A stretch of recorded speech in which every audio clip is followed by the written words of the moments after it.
Bonjour, bienvenue sur MEDEF TV, un invité pour le moins inattendu aujourd'hui sur ce plateau, Monseigneur Dominique Ray.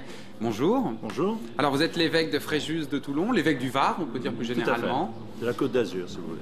Vous allez intervenir ici à ces universités d'été du MEDEF pour parler un petit peu du retour de l'homme. Est-ce que notre société produit de l'humain aujourd'hui?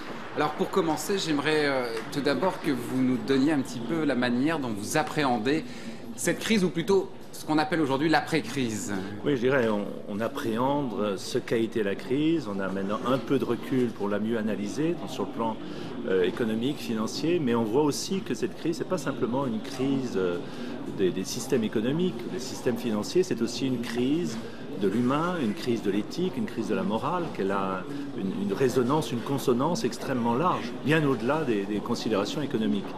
Et je crois que dans une université comme celle-ci, c'est l'occasion, pas simplement de s'attacher aux problèmes économiques, mais aussi de voir qu'est-ce qu'il y a derrière, qu'est-ce qui est en jeu. Finalement, quelle est la place de l'homme dans tout ce qu'on peut entreprendre. Alors justement, est-ce que vous considérez que notre société aujourd'hui produit de l'humain, qu'elle en produit suffisamment, qu'elle est attentive aux problèmes de l'homme? À la fois, je dirais, il y a une attention aujourd'hui à la place de l'homme, on veut prendre en compte toutes les dimensions de l'humain, au niveau psychologique, affectif, etc., relationnel, et en même temps, on a des systèmes qui sont des systèmes de marchandisation, de monétarisation, qui détruisent l'humain, qui ne le cernent, qui ne le voient, le discernent qu'à travers un certain angle, et un angle extrêmement réduit et sélectif. Et donc je crois qu'aujourd'hui, c'est l'occasion de remettre en selle l'humain. Encore faut-il définir ce qu'est l'humain. Et c'est très difficile de le définir par soi-même. C'est pour ça que la sphère économique, l'instance économique a besoin aussi d'autres regards pour lui permettre à la fois de considérer son champ propre et en même temps d'être relativisé par rapport à d'autres considérations. Est-ce que vous avez l'impression que ce qui manque aujourd'hui dans la société civile, c'est l'espérance? Oui, je le crois profondément. On est une société très, très fataliste. Il y a la fin des grandes utopies qui se sont terminées dans la cendre et le sang. Il y a bien sûr une situation de crise, une certaine désespérance. L'internationalisation conduit à une certaine atomisation, donc les difficultés du vivre ensemble. On voit aussi bien à l'échelle de la famille que des grandes entités. Et donc de ce fait, il y a un déficit d'horizon, de visibilité. Ce n'est pas simplement en rétablissant des agrégats économiques qu'on va redonner de l'espérance. L'espérance, c'est une confiance en soi, dans les autres, le fait de pouvoir asseoir son avenir sur un au-delà. Et ça rejoint aussi des considérations spirituelles. Effectivement, vous êtes confronté tous les jours à la réaction de vos ouailles qui viennent vous parler, etc. Est-ce que vous avez ce sentiment que c'est plutôt la confiance en soi, surtout chez les jeunes qui pêchent? On a beaucoup de narcissisme, c'est-à-dire une société qui produit du mal-être fait que les gens essaient de se retrouver eux-mêmes, de retourner sur eux-mêmes, mais on a un déficit dans l'engagement, dans la fidélité dans l'engagement, dans la durée, et ça je crois que c'est lié à cette crise de l'espérance. On parlait beaucoup de narcissisme, ça revient aussi à la montée des individualismes. Oui, et à l'atomisation de la société qui est liée à l'internationalisation et la crise des corps intermédiaires. Finalement, peut-être une crise de l'individu, enfin, de la cellule familiale, des cellules sociales, mais je ne crois pas au caractère durable de l'individualisme. Je crois par contre aujourd'hui qu'il y a une résurgence des tribalismes. C'est la culture du réseau, on se regroupe par affinité avec des gens qui pensent comme nous, qui ont des centres d'intérêt mais extrêmement fragmentés et ponctuels.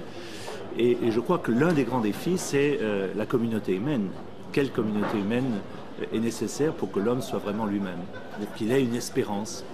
Alors il y a un des grands défis du monde du travail ces dernières années qui est à même de faire justement modifier le visage de la communauté humaine, c'est le télétravail, c'est le fait que les employés travaillent chez eux, ne se rendent plus dans l'entreprise. Comment vous le voyez ça? Il y a un aspect positif dans le fait que les personnes peuvent travailler, avoir une occupation professionnelle, et en même temps le danger de ramener la sphère professionnelle à son propre domicile. Et je crois que c'est une possibilité de s'ouvrir aux autres, d'avoir un autre relationnel que de pouvoir se déplacer en dehors de sa résidence, de son domicile, rencontrer d'autres personnes. Et on a besoin de cette double référence pour à la fois une intimité à préserver et en même temps accéder à un certain universel dans la relation avec les autres. Alors quels pourraient être les remèdes ou vos remèdes ou vos suggestions en tout cas pour à la fois lutter contre ce problème d'espérance et pour amener cette notion d'unité du monde dont vous parliez? Je crois que c'est avoir ce souci de mettre l'homme au centre, l'être humain au centre de tous nos projets, de ne pas réduire l'être humain uniquement à l'homo economicus, mais aussi de prendre cet homme dans toutes ses dimensions. Et en même temps qu'il y a l'attention aux phénomènes économiques, aux critères économiques, c'est l'objet de ces universités, et en même temps, ces critères économiques ne font pas tout le bonheur de l'homme. Il faut en être conscient pour faire en sorte qu'on rétablisse des communautés qui soient des communautés vivantes dans lesquelles l'être humain peut se déployer, se retrouver lui-même. C'est la crise de la communauté qui est, à mon avis, une grande question qui est aujourd'hui posée à notre société et à l'ensemble, à l'échelle internationale, même aussi, l'ensemble des nations.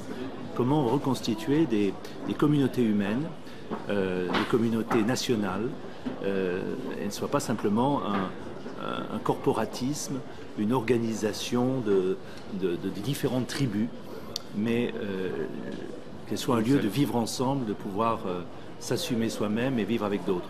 Monseigneur, merci beaucoup d'avoir été notre invité. C'était Monseigneur Dominique Ray, évêque du Var. Merci.